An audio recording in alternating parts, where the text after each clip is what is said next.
Et une phrase revient dans cette enquête. D'ordinaire, ce sont les voleurs qui attaquent les banques. En RDC, c'est une banque qui a aidé le clan Kabila à braquer l'État. Vous visez la BGFI Bank.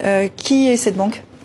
La BGFI Bank, c'est une banque qui est basée à Kinshasa, qui est la filiale congolaise de la holding BGFI, du BGFI Group, qui est elle-même basée à Libreville, au Gabon, et qui a des filiales dans de nombreux pays de l'Afrique centrale, et notamment à Paris. Et la banque se présente comme étant la banque la plus puissante d'Afrique centrale. Dans ce cas bien précis, on vient de le voir, l'enquête est complexe. Est-ce que vous pouvez nous résumer en 3 phrases ce système de détournement d'argent public? C'est quoi la clé de ce système Kabila, si on peut l'appeler comme ça?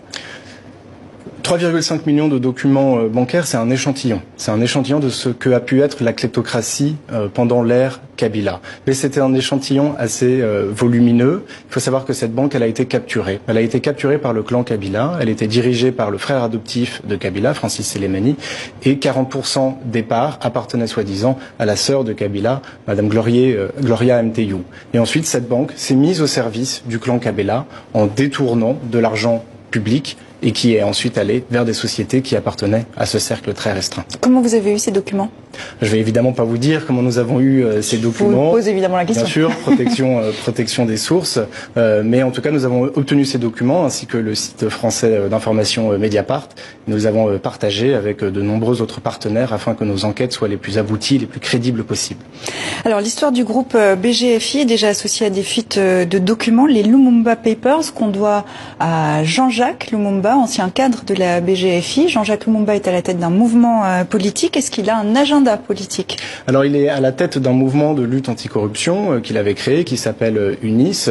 Oui, aujourd'hui, il a peut-être des volontés politiques, comme il a mené une lutte avec des mouvements citoyens, comme Filimbi et la Lucha, pour faire en sorte que la corruption ne soit plus ce qui rythme la vie politique congolaise. Mais est-ce que ça ne risque pas de jeter une ombre sur ces révélations? Les révélations d'aujourd'hui, de Congo Hold Up, mais il n'est pas lié aux révélations de Congo Hold Up. C'est bien, il travaillait pour la même banque, cela vient confirmer ce qu'il a toujours mis en avant, mais on parle de révélations beaucoup plus volumineuses. Pas de risque de manipulation? Ah ben non, je ne pense pas, non. Vous voyez bien avec les journalistes et avec les ONG avec lesquels on a travaillé qu'on a bien voulu assurer cette indépendance, bien sûr. Alors on va s'intéresser au clan Kabila. Joseph Kabila coule désormais des jours tranquilles dans sa ferme privée à 50 km de la capitale. Est-ce qu'il a de quoi s'inquiéter? Alors là, s'il ne peut pas s'inquiéter avec des révélations pareilles, je ne sais pas ce qui pourra l'inquiéter dans le futur. Les révélations telles qu'elles sont démontrées vont être publiées pendant 2 à 3 semaines. On en est juste au premier jour. On a décidé de sortir un premier chiffre de détournements qui ont été opérés, mais ce n'est pas le seul qui va sortir et ce ne sont pas les seules histoires qui vont sortir.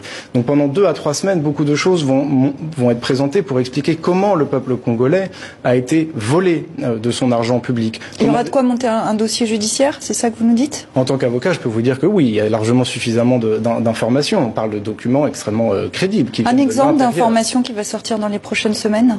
Bien, par exemple, on va vous montrer comment de l'argent donné par les Nations Unies à la mission permanente des Nations Unies, qui est censée payer le contingent de casques bleus du Congo, qui est basé en Centrafrique, a été immédiatement détourné pour rejoindre une société qui s'appelle Sudoil et qui est elle-même dirigée par le cercle restreint de M. Joseph Kabila. Donc on est allé chercher l'argent des Nations Unies pour les mettre dans la poche du président. On peut aussi parler du fait qu'on a pu découvrir, et on va y revenir dans quelques jours, des flux financiers qui partent des propriétaires chinois des mines de cobalt et de cuivre et qui ont transité par la banque de la BGFI pour atterrir dans les comptes bancaires de sociétés et de personnes proches de monsieur Kabila. Donc il va y avoir beaucoup d'éléments. D'un mot pour conclure, est-ce que vous avez une réaction de Joseph Kabila?